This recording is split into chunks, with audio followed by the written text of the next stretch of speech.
Vrai pour Port-au-Prince. Et tout côté dans le plateau central là, que c'est Mirbalais, Hinche, Belader, Lascao, Bastomont, Sodo, Cap-Haïtien, Saint-Marc, Arcaille, Cabaret, Gonaïve, Limbé, Plaisance, Grande Rivière du Nord, Dondon, Pillon, satisfaction 100% garantie. Audugua Cargo Shipping Service. Audugua Cargo Shipping Services, vous branchez sur Radio Téléplanète Compas, et bien, moment arrivé pour nous capable présenter une interview avec Sandy. On va nous bien pour qu'on ait c'est she has a bold vision for the community, proven results. Sandy Zamor Calixte, c'est petite fille of Haitian immigrants, c'est un public safety professional et c'est un advocate qui travaille très dur pour la communauté et il est allé pour devenir next sheriff of Suffolk County. Il y a avec nous dans un moment ça, sans plus tarder, et Sandy, welcome to Radio Téléplanète Compas. That's for your first time, your first visit to the radio, Sandy? Yes, it is. Bonjour tout le monde qui attend des matins. Ça qui passe? Bien, merci. Je pense que tu vas dire naboulé tout. Puis faut haïtien, c'est ça qui passe, naboulé. Oh, okay. But that's good. So, Sandy, I'm glad to see you today, and you're going to become sheriff of Suffolk County. When you say Suffolk County, what are the places in Suffolk County? So when we talk about Suffolk County, it is Boston, Chelsea, Winthrop, and Revere. Okay, let me write it down to make sure I got it right. Boston, Chelsea, Winthrop, Revere. Okay, Winthrop, Revere. So, c'est place ça, yo. Attendez bien, il dit que la bralé pour sheriff Suffolk County, c'est Boston, qui inclut Chelsea, Winthrop, and Revere. So, my first question, I got to make sure, first of all, can you present yourself to the Haitian community? You know, I got people listening in Boston, Mattapan, Hyde Park, Rosendale, all those areas that you're going for. And let's see again, Chelsea and Revere. So, present yourself a little bit to the community for me. So, good morning, everyone. Yes. My name is Sandy Zamor Calixte. I am a mother of a PS student. Okay. I'm a wife. I'm a public safety official. I am also a community advocate and a resident of Mattapan. Ah, you live in Mattapan? Yes, I do. That's very good. Mattapan, man. That's like, where the radio is mostly because we have a lot of Haitian people in Mattapan. So please, pay attention to what the candidate Zamor, Sandy, should I call you by Sandy or the whole name? Sandy Zamor Calixte. No, please but call me Calixte is Haitian. You know that, of right? Of course, my husband's Haitian. Oh, yeah. So, Mardi, c'est haïtien. Et il peut aller pour sheriff of Suffolk County. Et comme vous entendez, c'est dans Mattapan que les vivent. Et la vivre. Donc, zone que les besoins nous-mêmes pour nous voter pour lui, il a parlé de Chelsea, il a parlé de Revere, il a parlé de Boston. When you say Boston, you're talking about Hyde Park also? Yes. Oh, he's another stronghold. Dorchester, he's another stronghold of my listeners. Hyde Park, Rosendale. Rosendale too? Yes, Rosendale. Yes. Oh my God. You come to the right place. So,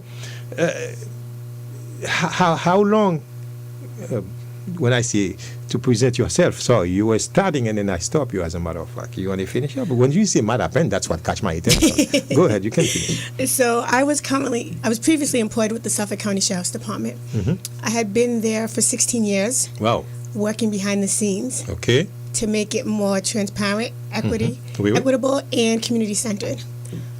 But working behind the scenes hasn't allowed me to implement the change that's needed for the population, those that are incarcerated, for the community, and the officers.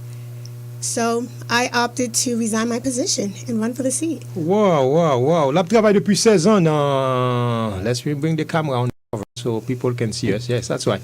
L'a travaille dans Suffolk County depuis 16 ans, oui, et puis l'a travaille behind the scene, ce qui veut dire que là, mais ne pas mettre le trop en public pour qu'on connaisse qui genre de monde que lié. Fois ça, il s'est obligé de mettre le job là de côté. Running for the Suffolk. So she said, hey, enough is enough. I'm not eating a little bit on the side anymore. It's time for me to get the table and work for my community. So that's why Sandy want to step up and get the ball winning. So the first question, Sandy, why are you running? I am running for a bunch of reasons. Mm-hmm. First and primarily, I'm running because this is what my parents have instilled in me and my sisters, of working hard and giving back. Mm-hmm. So when I look at the population at the Suffolk County Sheriff's Department, I know we can do better and we should do better. Mm-hmm. So that's why I'm running. And some of the things that I talk about doing better is putting better programming in place, so individuals can be successful when they come back to the community.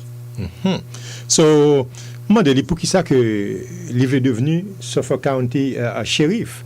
Parce que c'est un candidat que il là, ça fait aller dans direction ça fait choisir ça. Il dit bon, il veut running parce que il tient à ce que premièrement parents avec celui travaille très dur.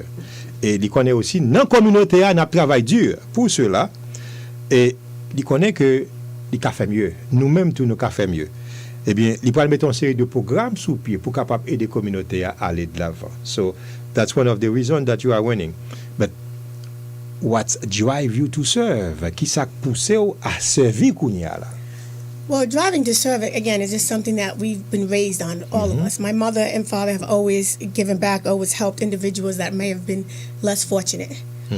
But being within the system and working for the system and seeing the lack of opportunities people have and knowing that I can do better working with the population and the community, because the community has to be a part of this to be successful, is what has driven me more to do it.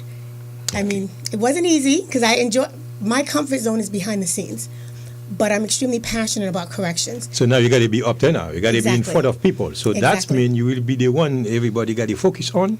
Yes. And because you see the problems of the community. So Cindy fait connaître que parents toujours à aider moun. C'est ça qu'il fallait choisir pour le servir, pour l'aider. Tout ça que me poser la question. What drive you to serve? Qui ça pousse à servir? Donc il remarqué que en plus mon a fait effort, mais il senti que ça pour rejoindre dans le système là, c'est pas opportunité ça que moun rejoindre. Eh bien c'est ça qui aide lui, qui pousse lui pour aider la communauté à ce que pour qu'elle joigne plus d'opportunités dans la communauté. So Suffolk County, you've been there for 16 years, you're behind the scene. So what do you want to change in the department? Qui ça voulait changer dans le département? First, I want to assess the programs that they have so we can make sure that they're working. Secondly, currently they're charging families and the population to pay for phone calls. I want to eliminate that. Oh, family and population that pay for phone calls? Yes, and virtual visits. OK. Là, ouais, là-dedans. Il dit que, premièrement, ça a besoin de changer parce que moment donné, il dit qui sont à changer dans le département, dans le county. Eh bien, premièrement, il a besoin d'accès programme, il a besoin de faire une évaluation de programme. Et premier, ça a commencé, c'est avec family et mon cap fait virtual call avec population pour pas charger. So when you say virtual, let's say, during the COVID, people do a lot of virtual call. Yes. Zooming. So what happened during COVID, the Suffolk County Sheriff's Department is closed. So what they're doing now, because they can't have visits, they're actually charging the population and the families to pay for like Zoom calls. Okay. They're charging them $6 for a 20-minute visit. Wow. For me, that's unacceptable because it's very important that individuals, while they're incarcerated, maintain or establish a relationship with their families so that they can be successful while they're incarcerated, and also when they come back to the community, they have the support that they need. OK. So, ouais, les moun besoin service, pas oublier durant Covid là, on connaît moun pas aller dans office pour cela, c'est sous Zoom que vous fait call, c'est sous Zoom que vous fait meeting yo. Eh bien, vous chargez $6, $20 pour chaque appel qu'on fait par Zoom, meeting qu'on fait parce qu'on pas aller dans lui-même. Le devenu shérif, premier bagage l'a fait, c'est éliminer ça dans le système. So don't you think you are going to have enemies when you do that? And you got to take a big block of the budget. So, but you have to look at the population, and if we actually really believe in the systemic barriers that inhibit people from progressing and being successful in our country.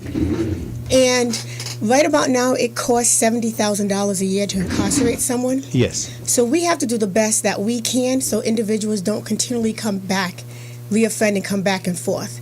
And one of those things that's important is maintaining a relationship with their families. So, and we're also looking at a population of people that 60% to 70% have a 5th to 7th grade education. Wow. Exactly.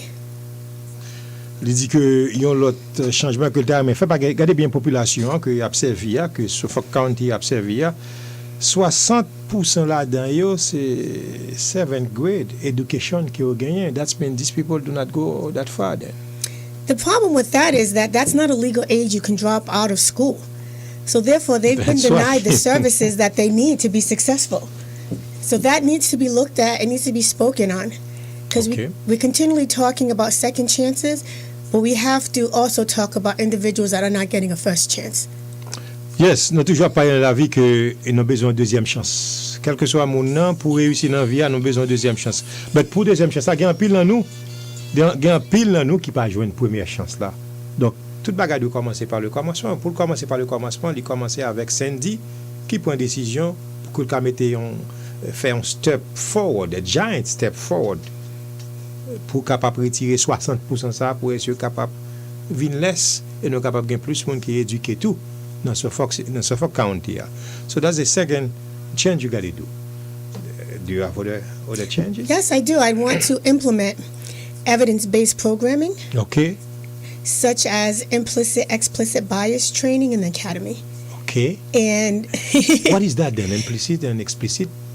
Everyone has biases, stereotypes. So what? Oh, you're talking about the sales? Yes. Yeah. So we need to implement that type of training. Yes. In the in our training center. Okay. And we also need to have more relationships with the public and the private sector, so we can get better jobs for individuals when they leave our facility. Donc, travail que le fait pas oublier, non? Et tout nous honnêtement baou, Sandy, Zamor, Calixte, c'est li pralé pour shérif Suffolk County. Et ouais qui travaille que li prend pour capable changer système. Et li dit ou même qui était dans Rivière, ou même qui était dans Boston, quel que soit c'est Mattapan, Hyde Park, Rosendale, Dorchester, zone ça yo, ça c'est zone Boston, c'est zone Pali, où tu as besoin de situation changer, c'est voter Sandy, Zamor, Calixte. Et genre de programme que le dit ou li en tête, premièrement, a fait de vite ou pas le payer ici $20, on connaît même gens sous Covid là côté ou pas de participer, même là après les pour participer ici il pourra changer ça. Et deuxièmement, il pourra implémenter, il pourra mettre une série de programmes, de training programmes pour être capable d'éliminer l'affaire bias. L'affaire bias, ça veut dire raciste. Ouais, et dans le système là, et pour capable joindre plus de relations, right? Yes. Entre la population. Exactly. Pour nous capable travailler ensemble. Those are giant steps you're making in order to make to bring a new Suffolk County. Other changes that you have in mind? I mean, they're necessary changes so that individuals can come back and be successful and not reoffend. So those are some of a few of them. I also want to put together an advisory board. Wow. Okay. And we'll have someone from a nonprofit, mental health, education, private sector, someone that was incarcerated, and someone in the community. So we can work in unison to find good sound program that's been measured, programs that we know that are working, and being able to implement them. C'est ça. Et il peut mettre un board sous pied et c'est très important parce que quel que soit ça l'a fait, il a toujours besoin de monde qui peut adviser ces gens de board ça qui peut dire juste un genre de board non profit que la pied. Hein? Et pour capable venir avec des idées, pour capable aider et focus sur ça qui besoin, sur changement que il dit ou qu'il besoin implémenter et dans le système pour capable changer Suffolk County. But in order to make those changes, you got to win. To win, I want to see your path to victory. How it's going to be. So my path to victory is doing what I'm doing now. Talking to the community, talking to voters, having conversations. When I first announced, and within 5 days, I raised $25,000. I had the endorsement of previous elected officials such as Marie St. Fleur. Yes. She's supporting me, and I continue to do that. I continue to be out, be visible, and have conversations about my platform. Because there's definitely a pathway to victory, but the pathway is a we thing. So, Mandeli, donc, pour faire changement ça, il faut être capable de devenir d'abord, il faut être capable de remporter la victoire. Comment on peut le faire pour remporter la victoire? Eh bien, il dit, c'est parler, c'est conversation, ça, communication, ça, que la fait entre lui-même et nous-mêmes qui l'a quand nous connaissons. Quelque chose, c'est dans Matapen, dans Boston, que nous arrivons, nous-mêmes, capitaine de joie, eh bien, c'est façon, ça, la vient avec message directement à nous-mêmes, de quoi pour nous entendre, c'est qui moun, qui peut le travail pour nous, en les places, nous finissons de moun, nous dire, on va attendre encore. Donc, lui-même, c'est le capable de communication très important. Et il conseille de monde tout. Because I was going to ask you, who are your endorsers? Li ba non yon la dan yo, ki moun ki endossé le travail là. Marie Saint-Fleur c'est yon nan yo, et depuis là elle a commencé, déjà gen moun ramassé $25,000, but you know, to win, you need more money. Exactly. So, you got other endorsers, and how are you going to do your fundraising? So I do have other endorsers. Previous City Council, Matt O'Malley has endorsed me. Mm-hmm. I'm also working with previously City Council, John Connolly, who was also a mayoral candidate. Mm-hmm. And then I have a lot of community activists that are supporting my candidacy. I just have to continue with the momentum, raise money, Mm-hmm. and we will definitely work hard and be victorious at the end. C'est ça. Très important. Il y a un paquet de gros monde qui endosse. Il y a un paquet de monde qui cap supporter le tout. Mais pour cela, la continuer de travail dur à ce que pour faire message de entrer dans la communauté, un message de atteindre pour qu'on qui genre de monde que lié. Et we are talking, but we don't tell them when the elections are coming. What's date? Is it for November or? No, there's a primaries in September. The primary will be September 6th. The primary is September. Yes, September 6th. So I need everyone that to support my candidacy that believes in my platform to vote for me on September 6th. September 6th. Date important. Pas oublier, non, mes amis. Well, il puis bonheur, il prend bonheur. She start early to make sure you're not going to say, oh man, I never heard about Sandy. Hey. When you say Sandy, first of all, you can say Haitian too, because you know her husband is Haitian. Sandy Zamor Calixte, don't forget that. Pas oublier ça. Le 6 septembre, il prend besoin de vote. Non, depuis qu'on y a, oui. Ou non qu'il est là. Non, dans le mois d'avril.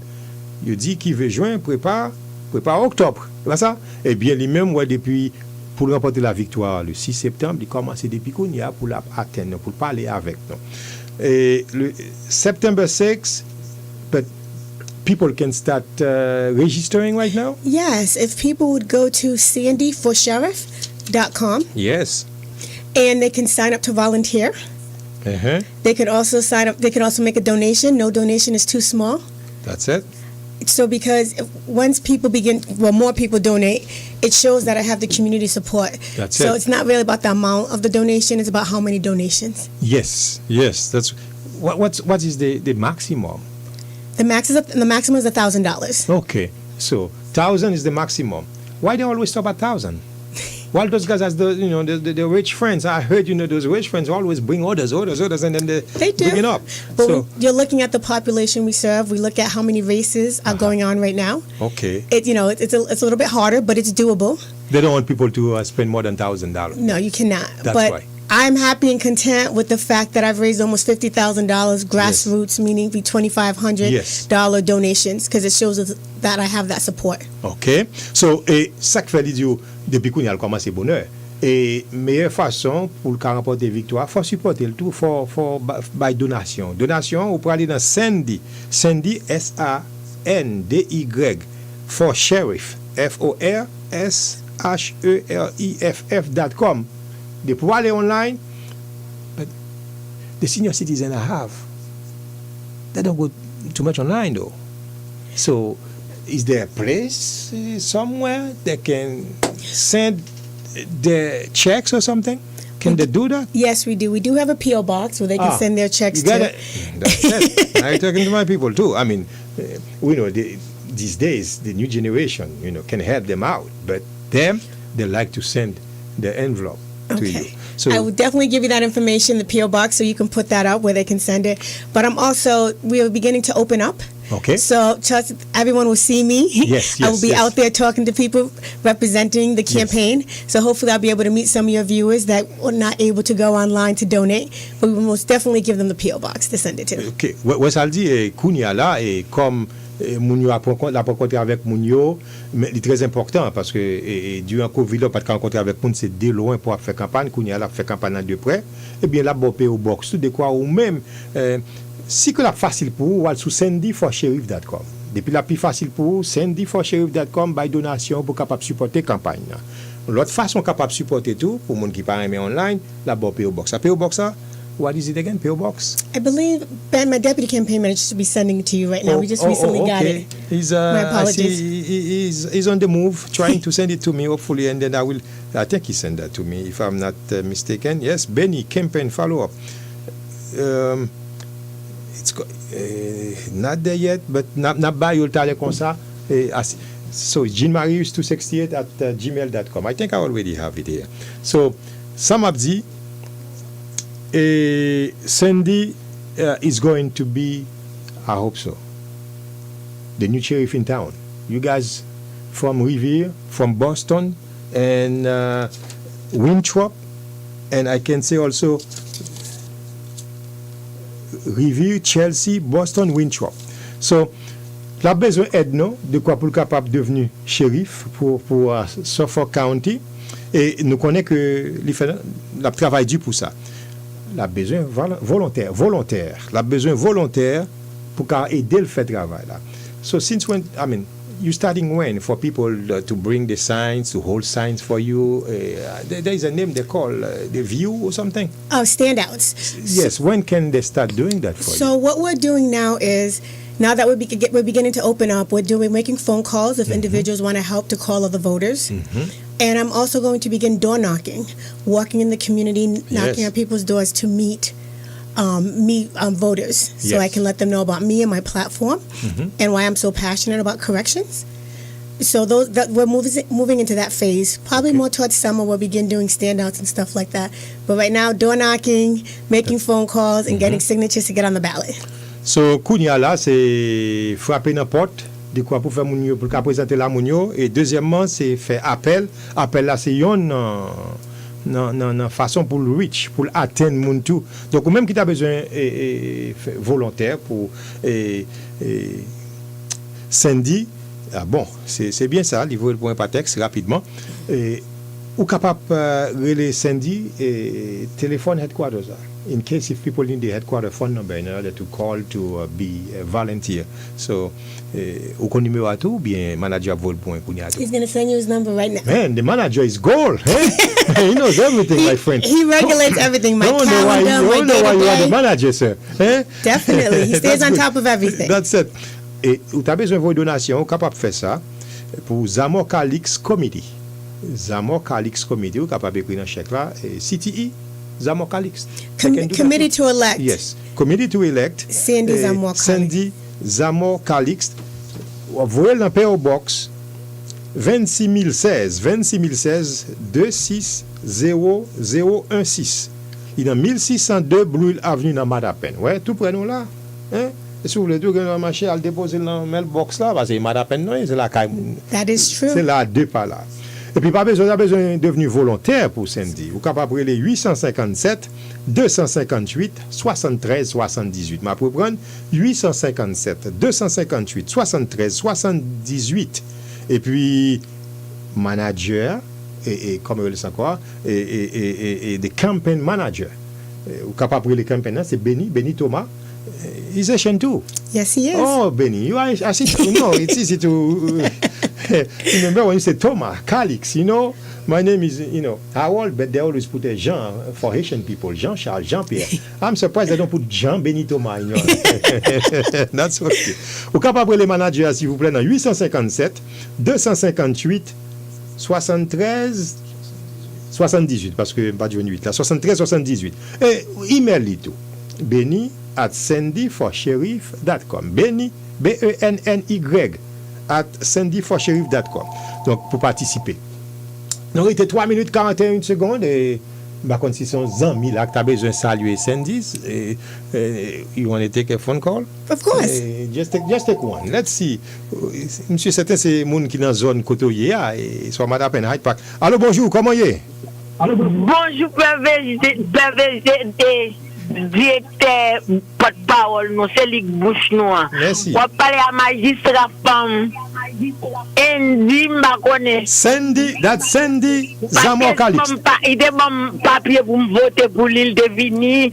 En belle tenue rose et noire. Oh là là. Il dit que ça, on Québec quatre pour me voter pour. Oui. Il dit que ça me va guérir, puis là, je suis content, bon, parce que papa le marché dans même l'église avec. Oh, bon, papa le même l'église. Mais ça me d'a dit oui. Oui, oui. Oh, mais pas d'abdi un peu. Mais ça me d'a dit. Je t'ai dit comme ça. Oui. Il y a des moun pour moun qui besoin citizen. Yes. Et pour me quitter message, il dit qu'on ça fait 20 ans pour gagner 4 là. Oh. 15 ans. Il pas bon mes amis, avec 20 ans, je suis citizen pour m'entrer petit. Pas citizen. Je dis qu'on ça m'a douce ça. Pas de problème. Je parle avec lui. That's project citizenship. À moi qui nous fait l'ordre. Magistrat n'a qu'un bel appareil, bon Dieu avant. Ok. Merci. D'accord, merci. Ah, ok. Wow. Et donc, on connaît le travail avec un peu de monde dans la communauté. Project Citizen, nous travaillons avec des meilleurs offices, also travaillons avec nos piles pour nous reach. Parce que c'est des projets à faire pour capable atteindre la communauté. They come to me. So, Sandy, my last question before you go, because only 1 minute 53 seconds I have left. Let's see exactly the last question I have for you. And this interview, qui sont senti de interview ça? Qui sont tirés de lui? Well, it feels good knowing that I'm actually slated to be the first Haitian American sheriff in the country. Mm-hmm. Our community has given me an enormous amount of support. Yes. I'm humbled about it. I appreciate it.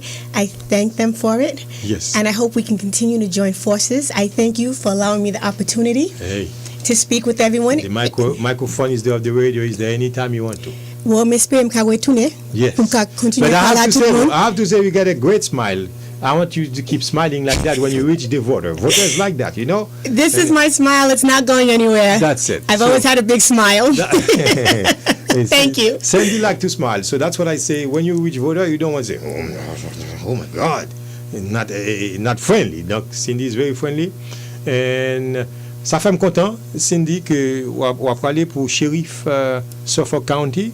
Et nous sommes certains que on va remporter la victoire et nous allons le premier shérif Suffolk County haïtienne, natif natal, et c'est pour le 6 septembre.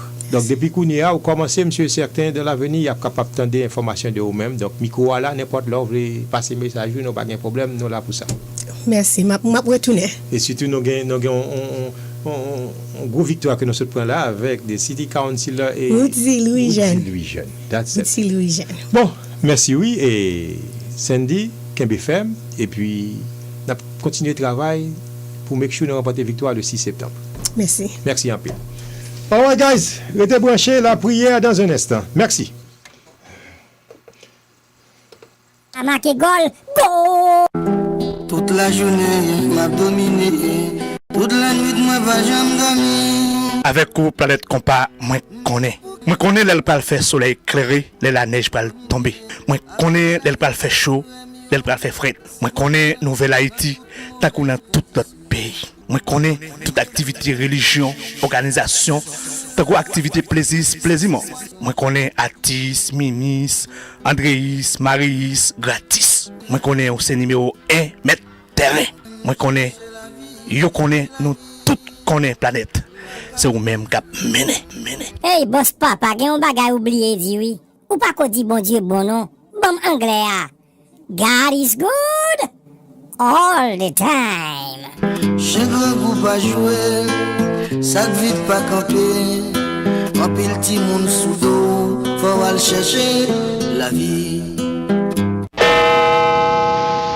Radio Télé Planète Compas, il fait exactement midi.